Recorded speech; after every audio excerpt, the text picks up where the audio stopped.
आज का बिहार का करंट अफेयर्स, जिसमें कई पेपरों का कलेक्शन है जो आपको पीटी मेंस इंटरव्यू के साथ साथ आपको ये निबंध में भी बहुत काम आने वाला है, जहां पर मैं इंडिकेट करूंगा। इसको बताने से पहले मैं कुछ जनरल इंफॉर्मेशन पर डिस्कशन करूंगा। मैं हूं सेंसर, अपने इस YouTube channel revision for success में आपका अभिनंदन करता हूं, खैर मकदम करता हूं।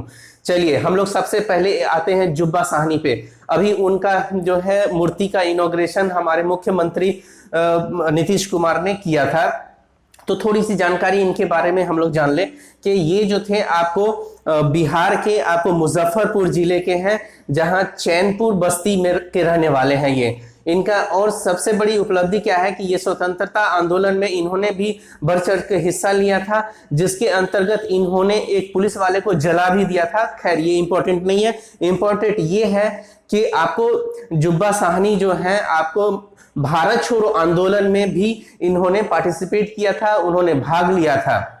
ये इंपॉर्टेंट है। जुब्बा साहनी कहाँ के? मुजफ्फरपुर के, चैनपुर बस्ती के हैं, ये आपको याद रखना है। दूसरा तिरहुत मंडल, जिसके अंतर्गत आपको 6 जिले आते हैं। कौन कौन सा जिले आते हैं? तो सबसे पहले पश्चिमी चंपारण, पूर्वी चंपारण, सीतामढ़ी, फिर मुजफ्फरपुर, फिर उसके बाद वैशाली और शिवहर, ये आते हैं आपको 6 जिला तिरहुत प्रमंडल के अंतर्गत आते हैं। चलिए अब हम लोग आते हैं इस पर। तो पहला जो पॉइंट हमने जो नोट डाउन किया है पेपर से, वो है जलवायु अनुकूल खेती। ये मोस्ट इंपॉर्टेंट है आपको पीटी और मेंस दोनों के पॉइंट ऑफ व्यू से। मैं यहां पर पीटी के बारे में आपको चर्चा तो करूंगा ही करूंगा, लेकिन इसके लिए मैं नेक्स्ट वीडियो जो लाऊंगा जलवायु अनुकूल खेती, इसके लिए बहुत अच्छा क्वेश्चन बन सकता है। ये आपको हो सकता है कि आपको निबंध में भी आ सकता है, और आपको या तो जीएस का फर्स्ट पेपर और सेकेंड पेपर में भी आ सकता है कि क्या है जलवायु अनुकूल खेती, ऐसे करके, और उसमें जोड़ करके कि बिहार सरकार इसमें क्या क्या कार्यक्रम या योजनाएं लाई हुई हैं। तो उसी के अंतर्गत हम लोग पीटी का पहले फैक्ट देख लेते हैं कि ये जो है 10 फसल चक्र में सबसे अच्छी उपज धान मक्का उत्पादन में हुआ था 127.9 क्विंटल हेक्टेयर। यानी कि आपको जलवायु अनुकूल खेती जो होता है वो होता है कि जिस क्षेत्र में जहां का जो मौसम है उसके अनुकूल जो है बीज का उत्पादन करना और फसल का उत्पादन करना। इसके लिए बिहार सरकार जो है वो किसानों का सहायता भी कर रहा है। तो उसके अंतर्गत जो है आपको ये उपजाया गया है, तो उसमें सबसे ज्यादा जो उपज हुआ है आपको जलवायु अनुकूल खेती के अंतर्गत, तो आपको धान मक्का का, जो कि 127.9 क्विंटल हेक्टेयर। तो इससे क्वेश्चन पूछ सकता है कि जलवायु अनुकूल खेती के अंतर्गत सबसे ज्यादा फसल कौन सी उगाई गई है? तो आपको धान और मक्का उगाया गया है। कौन उगाया गया है सबसे ज्यादा? तो धान और मक्का।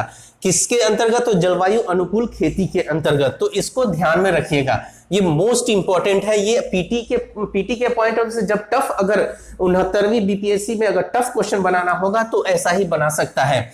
अब यहां सवाल उठता है कि ये 10 फसल चक्र क्या है? तो देखिए 14 फसल चक्र हैं, जिसके अंतर्गत फसल चक्र होता क्या है?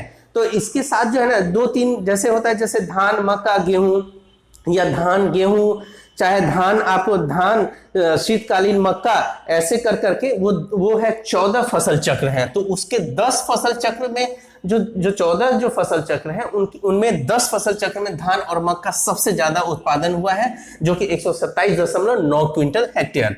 अब आते हैं कि धान गेहूं और मूंग। देखिए फसल चक्र का एक ये भी है आपको कि धान गेहूं मूंग की उत्पादकता 97.3 क्विंटल प्रति हेक्टेयर थी। इसको ध्यान में रखिएगा। क्या?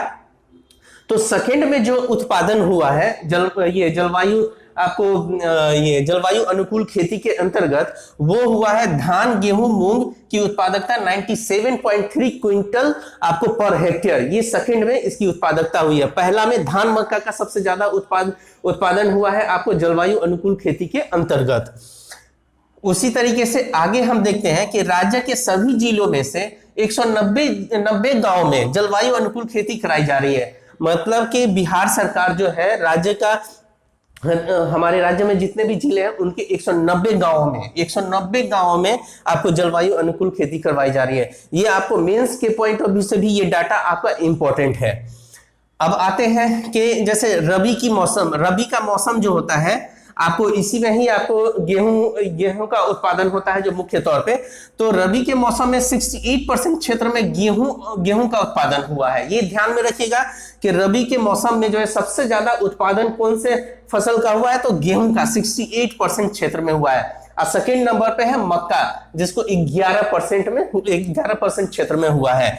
तो याद रखिए रबी के मौसम में निम्नलिखित में से कौन सा फसल का उत्पादन सबसे अधिक हुआ है, तो गेहूं का हुआ है, और सेकेंड में आपको मक्का का हुआ है। ये ध्यान में रखिएगा। खरीफ फसल में कौन आता है, जैसे चावल आता है। तो जैसे ये चावल की खेती वगैरह जो है आपको खरीफ फसल में आएगा। तो इसके अंतर्गत 70% क्षेत्र में जो है आपको धान की खेती की गई है। यानी कि एक तो खरीफ फसल में सबसे ज्यादा किस फसल का उत्पादन हुआ है, तो आपको धान की हुई है, और वो भी 70%। तो ओवरऑल अगर देखा जाए रबी का मौसम हो या खरीफ का मौसम हो, तो बिहार में सबसे ज्यादा क्षेत्र में अगर उत्पादन हो रहा है तो किस फसल का, तो धान का। ये भी क्वेश्चन पूछा जा सकता है। ठीक है। और सबसे अच्छी उपज जो है 3A जोन के जिलों के किसानों को मिला है। जो सबसे अच्छी उपज जो जलवायु अनुकूल खेती के अंतर्गत हुआ है वो 3A जोन। देखिए 4 जोन है, उसका अलग अलग ये बांटा गया है, जिसको हम MCQ के माध्यम से वो क्वेश्चंस भी लाएंगे, जिससे कि आपका रिवीजन हो जाएगा। तो ये जो 3A जोन जो है वो दक्षिण पश्चिम का एरिया है। 3A जोन जो है दक्षिण पश्चिम का एरिया है, जहां के किसानों को सबसे ज्यादा उपज हुई है, सबसे ज्यादा आपको फसल हुआ है। तो ये भी क्वेश्चन पूछ सकता है कि बिहार में सबसे जो अच्छी फसल की उपज हुई है किस जोन में हुआ है, तो 3A जोन में हुआ है। तो 3A जोन में कौन कौन सा है, तो एक दो बताते, जैसे रोहतास वाला जीरा, मतलब कि दक्षिण और पश्चिम में, यानी रोहतास वाला जीरा है, या आपको बक्सर भी हो गया, उसी जगह ही आपको नीचे में औरंगाबाद हो गया, या आपको जहानाबाद हो गया, थोड़ा सा ऊपर जाएंगे जहानाबाद, पटना भी आता है, दक्षिण पश्चिम ही में ही आता है, जोन में आता है। तो इसको ध्यान में रखेंगे कि ये बहुत मोस्ट इंपॉर्टेंट है पीटी के पॉइंट ऑफ व्यू से, और इसको मेंस के पॉइंट ऑफ व्यू से भी लिख सकते हैं। अब आते हैं नेक्स्ट, शराबबंदी आपको निबंध भी इसका पूछा जा सकता है, मेंस में भी पूछा जा सकता है। इसका हर दिन कुछ न कुछ ऐसा आ रहा है जिससे कि आपको इस अभी जो चर्चा में और क्यों रहा, तो आपको छत्तीसगढ़ से कुछ डेलीगेट्स आए हुए थे कि यहाँ के शराबबंदी का मॉडल को जानने के लिए, कि और यहाँ के जो आला अधिकारी हैं उनसे भी मुलाकात किया उन्होंने, और गांव में भी जाकर के लोगों से भी बात किया कि कितना ये सफल है, या कैसे आप लोग इसको अब नहीं अपना रहे, नहीं पी रहे हैं, या कितना फायदा हो रहा है, कितना अभी भी नुकसान हो रहा है। तो ये सब चीजों की जानकारी के लिए, इसीलिए शराबबंदी के बारे में आपको हमारे मुख्यमंत्री ने इसके बारे में कहा। तो उसी दौरान जो है पेपर में आपको आया कि आखिर शराबबंदी कब पूर्ण रूप से शराबबंदी लागू हुई थी, तो 5 अप्रैल 2016। ये याद रखिएगा, उसी बहाने ये पिछला डाटा आपको आ गया। तो 5 अप्रैल 2016 को जो है पूर्ण शराबबंदी लागू हुई थी, ये याद रखिएगा, ये रिवीजन आपका हो गया।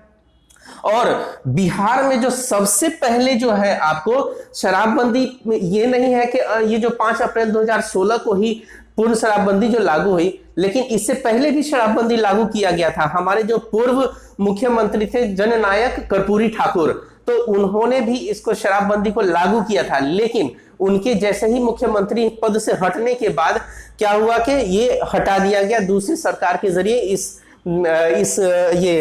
शराबबंदी को हटा दिया गया। इसीलिए फिर से लागू करना पड़ा हमारे मुख्यमंत्री को, जो कि कब किया, तो 5 अप्रैल 2016 को। ठीक है। अब बिहार में 99%, अभी जो सर्वे हुआ था तो उसमें बिहार में 99% महिलाएं जो है इसको शराबबंदी को अच्छा मानती है, और पुरुष जो है 92 से 93% जो है पुरुष इसको अच्छा मानते हैं। कुछ लोग इसको खराब मानते हैं, इसीलिए आप समझिए तो 8% या 7% लोग हैं कि भैया हमें पीने भी दो। लेकिन सबसे ज्यादा जो ये पुरुष हैं, जो 92 से 93%, जिन्होंने बोला है कि नहीं ये अच्छी बात है, ये सही किया गया है, ये सही डिसीजन लिया गया है। ठीक है। तो इस पर भी आपको मेंस के पॉइंट, ये निबंध के पॉइंट ऑफ व्यू से, और पीटी ये मेंस के पॉइंट ऑफ व्यू से भी ये क्वेश्चंस आ सकते हैं। ठीक है। अब आते हैं, ये प्योर आपको देखा जाए तो ये पीटी का फैक्ट है कि पूर्णिया में अत्याधुनिक डॉपलर रडार लगाया गया है। ठीक है, पूर्णिया में मतलब के लगाया जा रहा है। ठीक है, ये लगाने की बात हुई है, लगाया जाएगा। तो याद रखिएगा कि पूर्णिया में। तो इससे पहले कहां कहां था, तो पटना और गया में। अब ये हम अब जानते हैं कि ये डॉपलर जो अत्याधुनिक डॉपलर रडार है क्या। तो डॉपलर रडार क्या है कि आप जैसे तूफान है, चक्रवात है, कोई ऐसे प्राकृतिक आपदा जिसकी जानकारी आपका पूर्वानुमान पहले ही कर दिया जाएगा, आगाह कर दिया जाएगा, तो आप सतर्क भी हो जाएंगे। तो इसके लिए, और ये 200 किलोमीटर के एरिया का सारी जानकारी आपको देगा। कहीं पे भी, जैसे आपको लगा हुआ है पटना में पहले लगा हुआ है और गया में लगा हुआ है, तो पटना और गया में पहले ही से डॉपलर रडार लगा हुआ है और आपको पूर्णिया में लगाया जाएगा, इसकी बात हुई है। तो इसका क्वेश्चन आ सकता है कि बिहार में तूफान और तूफान चक्रवात से बचने के लिए डॉपलर रडार जो लगाया गया है वो वर्तमान में कहां लगाने की बात हुई है, तो पूर्णिया में हुई है। और कहां लगा हुआ है, तो आपको पटना और गया में लगा हुआ है। मोस्ट इंपॉर्टेंट है, इसको ध्यान में रखिएगा। अब आते हैं, अगला है खेलेगा तो खिलेगा बिहार। खेलेगा तो खिलेगा बिहार, ये क्या है कि इसमें जो हमारे यहाँ जो बिहार में जो आप देखते होंगे कि हम लोग, चाहे वो ओलंपिक हो, चाहे एशियाई कोई एथलेटिक गेम हो, या आपको कॉमनवेल्थ गेम हो, उसमें पार्टिसिपेशन बिहार का बहुत कम लोग करते हैं। तो उसके मद्देनजर अब बिहार में भी इसके अच्छे खिलाड़ी तैयार हो सके, तो साई जो है यानी कि स्पोर्ट्स अथॉरिटी ऑफ इंडिया की ओर से 33 जिलों में खेलो इंडिया सेंटर खोलने की मंजूरी हो गई है। कितने में, तो 33 जिलों में। 33 जिलों में खेलो इंडिया सेंटर की स्थापना की मंजूरी हो गई है। अब इसके अंतर्गत जो है, ये खेलो इंडिया सेंटर के अंतर्गत 13 प्रकार का जो खेल है उसकी ट्रेनिंग दी जाएगी, 13 खेलों की। तो इसके अंतर्गत क्वेश्चन पूछ भी सकता है कि खेलो इंडिया सेंटर के अंतर्गत कितने खेलों का प्रशिक्षण दिया जाएगा, तो आपको 13 खेलों का प्रशिक्षण दिया जाएगा। ठीक है, अब सबसे अधिक जो इसमें खेलो इंडिया सेंटर में जो सबसे अधिक जो बनेगा वो कबड्डी के ऊपर बनेगा, वो 7 खेलो इंडिया सेंटर बनेगा कबड्डी के अंतर्गत। तो ऐसा भी हो सकता है कि खेलो इंडिया सेंटर के अंतर्गत सबसे अधिक सेंटर जो है किस खेल से संबंधित खुलेगा, तो कबड्डी। दूसरे नंबर पे कौन है, एथलेटिक्स का 6 आपको सेंटर बनेगा, और हर सेंटर को 5 लाख अनुदान दिया जाएगा, 5 लाख दिया जाएगा, ताकि वो अपने सेंटर पे अच्छे तरीके से आपको लड़कों को जो है प्रशिक्षण दिया जा सके। तो ये मोस्ट इंपॉर्टेंट है आपको पीटी के पॉइंट ऑफ व्यू से, कि बिहार सरकार जो है के अंतर्गत जो है ये सब सारा चीज काम किया जा रहा है। बिहार में 33 जिलों में ये खेलो इंडिया सेंटर जो है आपको ये खुलेगा, और जो कि 13 खेलों का ट्रेनिंग है। चलिए अब आते हैं हम लोग, ये फिर हम लोग पिछले कई वीडियो में हम लोगों ने जान लिया है जाति आधारित जनगणना के बारे में। जाति आधारित जनगणना जो है आपको फिर उस पर चर्चा हुआ, क्यों, क्योंकि उसके लिए प्रशिक्षण दिया जा रहा है, कैसे लोग करेंगे और किस तरीके से करेंगे। जैसे बोला जा रहा है कि स्कूलों में शिक्षक जो है पहले क्लास ले लेंगे, और लेने के बाद वो फिर जाति आधारित जनगणना के लिए वो जाएंगे अपने क्षेत्र में जहां जाना है। तो इसी बहाने आपको फिर रिवीजन करवा देते हैं कि 7 जनवरी 2023 को पहला चरण, जिसके अंतर्गत सिर्फ मकानों की गिनती हुई थी और उनको यूनिक नंबर मिला था। दूसरे चरण जो है 15 अप्रैल से 15 मई तक होगा, जिसके अंतर्गत 17 बिंदुओं पर आपको क्वेश्चंस लोगों से पूछे जाएंगे और उनका डाटा स्टोर किया जाएगा। और इसी के अंतर्गत आपको जो तकनीक का सहायता लिया जाएगा, जैसे पोर्टल, जैसे मोबाइल ऐप हो गया, या आपको गणना प्रपत्र हो गया, या पोर्टल के माध्यम से ये सारा का सारा रिकॉर्ड रहेगा। ठीक है, अब आते हैं, देखिए ये जाति आधारित जनगणना मैं बार बार बोल रहा हूं, ये मेंस के पॉइंट ऑफ व्यू से भी इंपॉर्टेंट है और निबंध के पॉइंट ऑफ व्यू से भी इंपॉर्टेंट है। ठीक है, अब हम लोग आते हैं कि बिहार में H3N2 इन्फ्लुएंजा की दस्तक, पीटी फैक्ट के रूप में आपको ये क्या आएगा, तो बिहार में सबसे पहले कहां पर H3N2 इन्फ्लुएंजा वायरस जो है ये कहां पर ये देखा गया है, पहला जो डिटेक्ट हुआ है तो आपको पटना जिला में हुआ है। ठीक है, और ये भी क्वेश्चंस इसमें ये भी चीज आ सकते हैं कि आपको ये जो H3N2 इन्फ्लुएंजा वायरस जो है ये आपको किस जांच के तहत किया जाता है, तो सेरोलॉजी के तहत किया जाता है। तो ये H3N2 इन्फ्लुएंजा वायरस कि जांच जो है किस अध्ययन के जरिए होता है, तो सेरोलॉजी के अंतर्गत होता है, ये याद रखिएगा। अब हम लोग थोड़ा सा जान लेते हैं कि कोरोना और ये आपको H3N2 इन्फ्लुएंजा वायरस है, ये दोनों में क्या अंतर है। तो आप जान लीजिए कि कोरोना वायरस जो है वो सिंगल अटैक होता था वायरस का, लेकिन यहां पर जो H3N2 इन्फ्लुएंजा वायरस जो है ये एक झुंड में जाता है और झुंड में उससे ज्यादा असरदार है। सिस्टम वही है, सर्दी खांसी खराश हो गया, तो ये सब चीजें वही सिस्टम है, लेकिन इसमें जो वायरस जो है एक झुंड में आता है और झुंड में, और ये मानव से मानव में संक्रमित फैल रहा है। तो ये इसकी शुरुआत जो है पटना में हुई है, ध्यान में रखिएगा। अब आते हैं मिशन अंत्योदय का सर्वेक्षण। मिशन अंत्योदय का सर्वेक्षण ये जो है बिहार में 3 मार्च से इसकी शुरुआत हुई है और 30 मार्च तक ये चलेगा।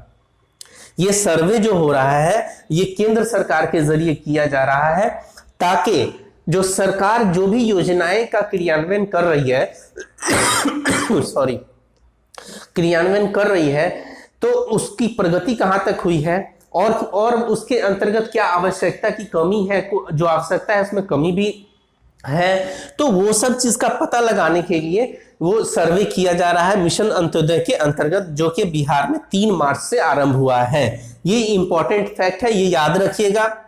इसका उद्देश्य वही हमने बताया कि मतलब कि सरकार के जरिए जो है जो क्रियान्वित किए जा रहे योजनाओं की प्रगति को देखेगा, तो वो चीज हो गया। और इसमें जो सहायता ली जाएगी वो जीविका दीदियों के द्वारा ही, उन्हीं के ही जिम्मेदारी उन्हीं को दिया जा रहा है कि ये सारा का सारा पता लगा। तो इसके अंतर्गत होगा क्या कि आपको वो गांव-गांव जाएंगे, पंचायत ग्राम पंचायत क्या वो सही तरीके से कर रही है, जैसे सरकार ने मुहैया करवाया हुआ है कि आपको मृत्यु प्रमाण पत्र, जन्म प्रमाण पत्र, ये सब आपको ग्राम पंचायत से मिलेगा, मिल रहा है कि नहीं। और जैसे सूची वगैरह जो है आपको सही तरीके से आपको वहां पर जैसे कोई योजना दिया हुआ, जैसे मनरेगा का योजना दिया हुआ, तो उसके जरिए जो मिल रहा है जिसका, उसका सूची सही तरीके से लोग बना रहे हैं कि नहीं, उसमें कुछ घपला तो नहीं कर रहे हैं, या बहुत तरीके का जो ग्राम पंचायत के स्तर पर जो भी है, गाँव में जो चीज कि जो बिहार सरकार या ये भारत सरकार को जो योजनाएं लाई है उसका क्रियान्वयन सही तरीके से हुआ है कि नहीं, सारा सूची, सारी जानकारियां आपको जीविका दीदी के माध्यम से वो जानकारी लेंगे, ताकि इसके लिए अगर कुछ है तो फिर उसके लिए किया जाए, उसके लिए सख्ती बरता जाए, उसके लिए और अच्छे तरीके से इंप्लीमेंट किया जाए। अब आते हैं अगला पॉइंट जो है आपको कोवर्किंग स्पेस। ये कोवर्किंग स्पेस यानी कि कॉमन वर्किंग स्पेस है, जो कि स्टार्टअप के लिए है। तो इसकी शुरुआत जो है आपको 8 फरवरी 2023 को ये नीतीश कुमार जी ने उन्होंने किया है। 8 फरवरी 2023 को कोवर्किंग स्पेस जो स्टार्टअप के लिए है उसकी शुरुआत जो हुई है 8 फरवरी 2023 को हुई है पटना के मौर्यालोक में हुई है। वहां पर इसका जो है शुरुआत किया गया, देखा गया कि हाँ कि सफल हो रहा है। तो सफल होने के बाद ये पटना में पहला खुला, अब मुजफ्फरपुर, गया और पूर्णिया में खोलने की तैयारी की जा रही है। कहां तो मुजफ्फरपुर, गया, पूर्णिया में खोलने की तैयारी की जा रही है। अब आप सोचेंगे कि भाई कोवर्किंग स्पेस है क्या। देखिए, जैसे युवा जो हमारे बिहार में जो है ना, युवाओं की संख्या सबसे अधिक है, उनमें नवाचार, उसमें बुद्धिमानी, मतलब उसमें एक आइडियाज वगैरह जो है उनके पास बहुत है, लेकिन उनको कोई ऐसा प्लेटफॉर्म नहीं मिल पा रहा है कि कोई स्टार्टअप शुरू किया जाए। तो उसके लिए बिहार सरकार क्या कर रही है कि आप सबसे पहले क्या होगा उसके लिए थोड़ा सा बता देते हैं कि वो सबसे पहले वो फॉर्म भरेगा, जो वैसा है जिसके पास आइडिया है, वो अपना आइडिया के साथ साथ वो रजिस्ट्रेशन करवाएगा, जिसमें वो अपना आइडिया देगा। उस आइडिया का चयन हो जाता है तो फिर उसके लिए परीक्षा होगा और फिर इंटरव्यू भी होगा।